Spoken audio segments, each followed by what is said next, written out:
तो फ्रेंड, इस वीडियो में हम लोग क्लास 9 और 10 के लिए इम्पोर्टेंट प्रश्न जो बायोलॉजी से संबंधित है, जीवों में जनन से संबंधित सारा प्रश्न को एक जगह आप लोग के बीच सारा डिफिनेशन मिलेगा। तो इस वीडियो को लास्ट तक देखिएगा और अच्छा लगे तो चैनल को सब्सक्राइब भी ज़रूर कीजिएगा। तो चलिए शुरू करते हैं हम अपना वीडियो। तो पहला क्वेश्चन आप लोगों के बीच है कि जनन किसे कहते हैं। जनन किसे कहते हैं? तो इसका उत्तर होगा जीवों में अपने जैसे जीवों को उत्पन्न करने की प्रक्रिया को जनन कहते हैं।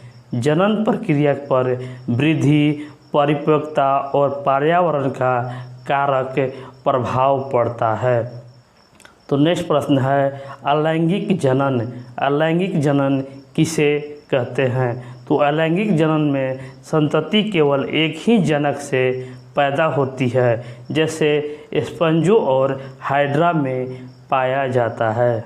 नेक्स्ट क्वेश्चन है लैंगिक जनन। लैंगिक जनन किसे कहते हैं? तो इस प्रकार के जनन में दो विभिन्न लिंग वाले जीव एक नर और एक मादा हिस्सा लेते हैं, उसे लैंगिक जनन कहा जाता है। उभयलिंगता। उभयलिंगता किसे कहा जाता है? तो जिन प्राणियों में नर तथा मादा दोनों ही जननांग एक ही शरीर में विद्यमान होता है, ऐसे प्राणियों को उभयलिंगता कहते हैं, जैसे केंचुआ। नेक्स्ट है द्विरूपता। द्विरूपता किसे कहते हैं? तो कशेरुकी प्राणियों में जिनमें नर तथा मादा संरचनात्मक रूप से अलग अलग होती हैं, ऐसे प्राणियों को द्विरूपता लैंगिक कहा जाता है। तो अगला प्रश्न है कि विखंडन किसे कहा जाता है? तो इस विधि में एक कोशीय जीव दो संतति कोशिकाओं में विभाजित होता है और तब इनमें से प्रत्येक एक वयस्क जीव में वृद्धि करता है, जैसे हाइड्रा। अगला प्रश्न है बहुविखंडन। बहुविखंडन किसे कहा जाता है? तो इस प्रकार के विखंडन जहाँ दो नहीं अपितु कई व्यष्टि उत्पन्न होते हैं, ऐसे विखंडन को बहुविखंडन कहा जाता है, जैसे मलेरिया परजीवी। मुकुलन किसे कहा जाता है? तो बहुकोषीय जीवों में बार बार विभाजन होने से एक उभार बन जाता है, इस पार्श्व उभार को मुकुल कहते हैं। यह मुकुल बड़ा होकर एक नए जीव में बन जाता है, इस संपूर्ण प्रक्रिया को मुकुलन कहा जाता है। पुनर्जनन किसे कहा जाता है? तो खंडित शारीरिक भागों में पुनः प्राप्त करने वाले जीव की क्षमता को पुनर्जनन कहा जाता है। तो नेक्स्ट प्रश्न है युग्मक जनन। युग्मक जनन किसे कहा जाता है? तो वह प्रक्रिया जिसके द्वारा अंडाणु और शुक्राणु मिलकर युग्मक बनाते हैं, युग्मक जनन कहलाती है। ये युग्मक निषेचन नामक प्रक्रिया द्वारा परस्पर जुड़ जाते हैं। तो अगला प्रश्न है अंडप्रजक। अंडप्रजक किसे कहते हैं?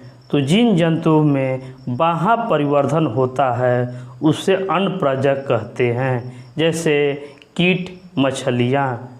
तो अगला प्रश्न है कि सजीव प्रजक किसे कहते हैं? जिन जंतुओं में आंतरिक प्रवर्धन होता है और जो बच्चे पैदा करते हैं, वे सजीव प्रजक कहलाते हैं, जैसे स्तनधारी प्राणी। नेक्स्ट है अनिषेक जनन। अनिषेक जनन किसे कहते हैं? तो अनिषेक जनन एक ऐसी प्रक्रिया है जिसमें व्यक्ति जीव एक निषेचित अंडे से उत्पन्न होता है।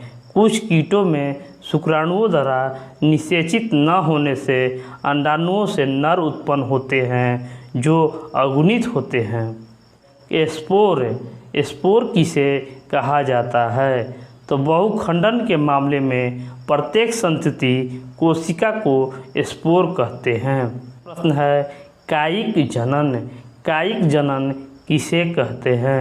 तो इस विधि में जड़ें, तना, पत्तियां या अन्य विशिष्ट भाग जनक पौधे से अलग होकर एक नए पौधे के रूप ले लेता है, जैसे शकरकंद या शल्यकंद। नेक्स्ट प्रश्न है कि सूक्ष्म प्रवर्धन पौधों की कोशिकाओं, ऊतकों और किसी अंग का संवर्धन करके पौधे के लिए इस्तेमाल किया जाता है, तो सूक्ष्म प्रवर्धन कहलाता है। रजोनिवृत्ति। रजोनिवृत्ति किसे कहते हैं? तो रजो चक्र के समापन को रजोनिवृत्ति कहते हैं। कि कृत्रिम गर्भाधान। कृत्रिम गर्भाधान किसे कहते हैं? तो किन्हीं अन्य तरीका से गर्भाधान को कृत्रिम गर्भाधान कहते हैं। नेक्स्ट प्रश्न है आवर्तन। आवर्तन किसे कहते हैं? तो आवर्तन असमान हार्मोनी नियमन के कारण रजोस्राव न होने के कारण आवर्तन कहते हैं। ट्यूबेक्टोमी। तो ट्यूबेक्टोमी किसे कहते हैं? गर्भधारण को रोकने के लिए अंडवाहिनी के एक भाग को काटकर अलग करने की शल्य क्रिया को ट्यूबेक्टोमी कहते हैं। नर गैमीट। नर गैमीट किसे कहते हैं? ये स्त्री के सर के एक ही भाग को पराग कोश के अंदर बनते हैं। पराग कोश के भीतर माइक्रोस्पोरेंजिया होते हैं। माइक्रोस्पोर कोशिकाओं में माओसिस होता है तथा चार आगुनिक माइक्रोस्पोर बनते हैं। माइक्रोस्पोर के बाहरी दीवार एक्साइन तथा भीतरी एंटाइन होती है। परागकण के भीतर नर गैमीट बनता है, इसलिए इसे गैमीटोफाइट कहा जाता है। नेक्स्ट प्रश्न है मादा गैमीट। मादा गैमीट किसे कहते हैं? ये अंडाशय के भीतर बीजांड के अंदर बनते हैं। सिनर्जिड कोशिकाएं निषेचन की क्रिया में सहायता करती हैं, जिसमें ये पराग नली को अंडकोशिका की ओर निर्दिष्ट कर देते हैं। परागकण का उसी स्पीसीज या किसी अन्य स्पीसीज के किसी फूल के वर्तिकाग्र पर पहुंचना परागण कहलाता है। स्वबंध्यता। स्वबंध्यता किसे कहा जाता है? तो एक ही फूल के परागकण उसी फूल के वर्तिकाग्र पर आ पहुँचे तब ये निषेचन कराने में अक्षम हो जाते हैं, इसे स्वबंध्यता कहते हैं। तो परागण किसे कहा जाता है? परागकणों के परागकोश में वर्तिकाग्र में स्थानांतरण को परागण कहते हैं। नेक्स्ट प्रश्न है अंडोत्सर्ग। अंडोत्सर्ग किसे कहते हैं? अंडाशय में से अंडे को निकालना अंडोत्सर्ग कहलाता है। कोर्म किसे कहा जाता है? प्रकंद की एक संघनित नस्ल को कोर्म कोलोकैसिया एमोफोरलेसिस जिमीकंद भी कहा जाता है। नेक्स्ट है कलम। कलम किसे कहा जाता है? इस पद्धति में एक छोटी सी शाखा को जमीन में उग रहे पौधे में धंसा दिया जाता है।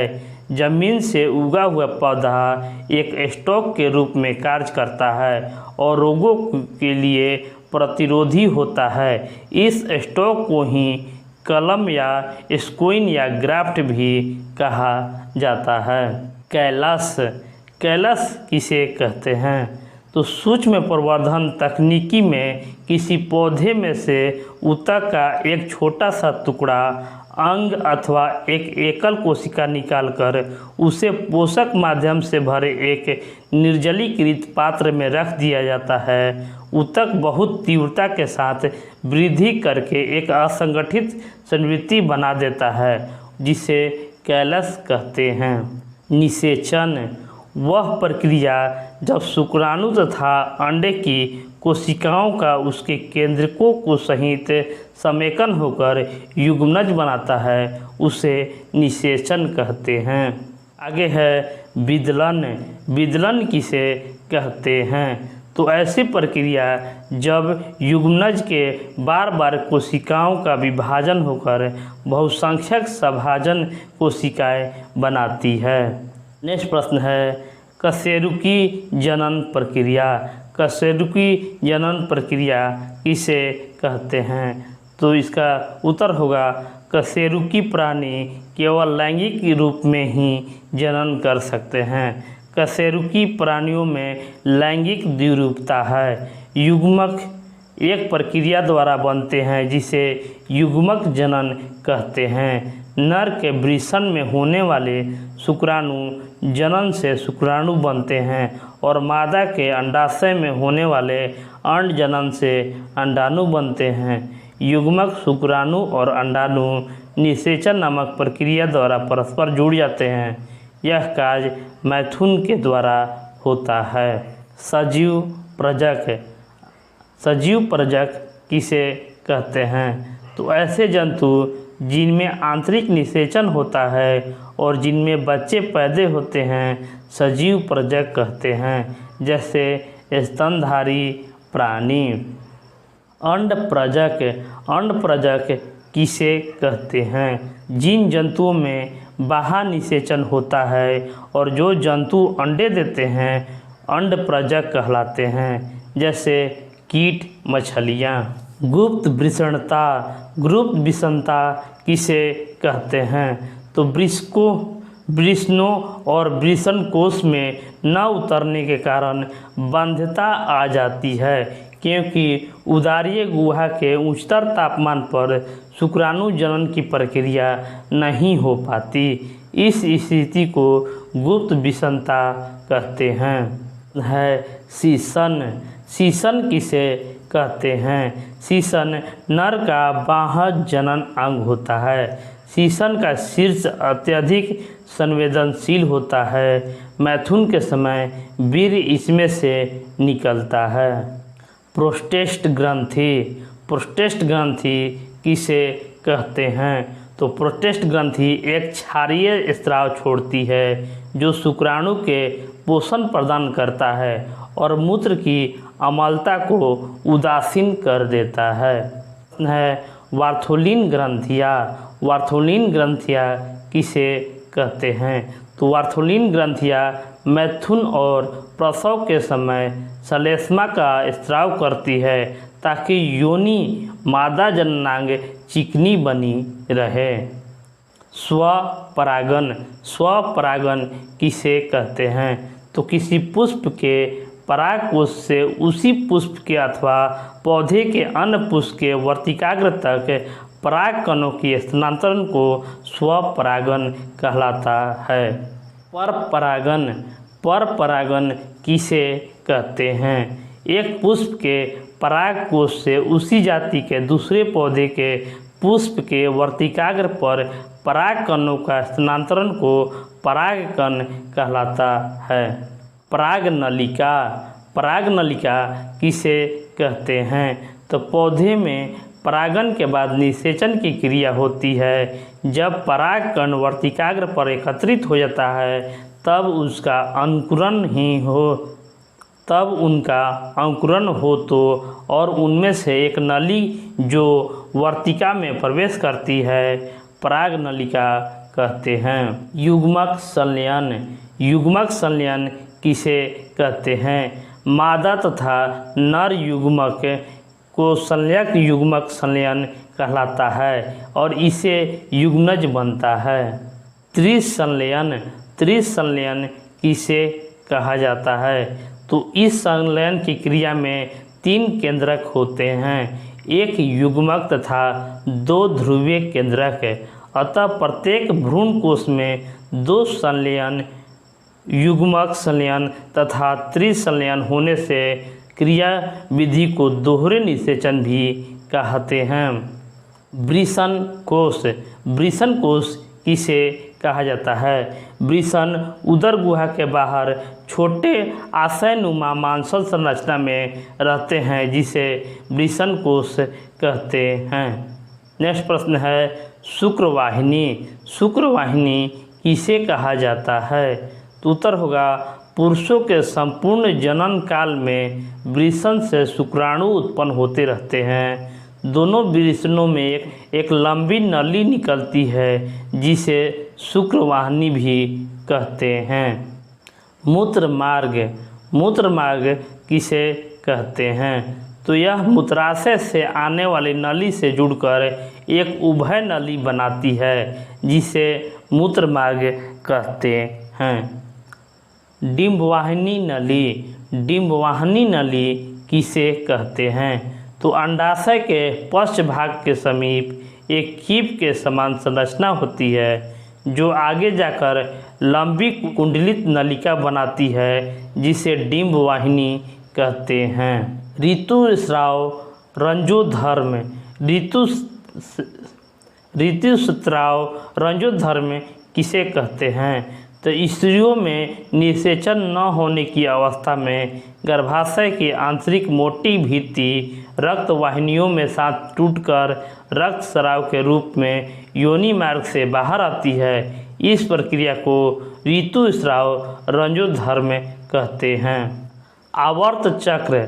आवर्त चक्र किसे कहते हैं? तो स्त्रियों में प्रत्येक 28 दिनों बाद अंडाशय तथा गर्भाशय में होने वाली घटना ऋतुस्राव द्वारा चिन्हित होती है। इसे ही आवर्त चक्र या स्त्रियों में लैंगिक चक्र कहते हैं। यौवन आरंभ के समय रजोधर्म के आरंभ को रजोदर्शन भी कहते हैं। रोपण। रोपण किसे कहते हैं? तो भ्रूण तथा गर्भाशय के निकट संलग्नता को रोपण कहते हैं। अपरा। अपरा किसे कहते हैं? तो रोपण की क्रिया के बाद गर्भाशय के दीवार तथा भ्रूण के बीच एक विशेष ऊतक विकसित होता है जिसे अपरा कहते हैं। तो भ्रूण के विकास के लिए सभी प्रक्रिया को अपरा द्वारा होती है। तो इस वीडियो को आप लोग लाइक शेयर और सब्सक्राइब करना ना भूलिएगा। धन्यवाद।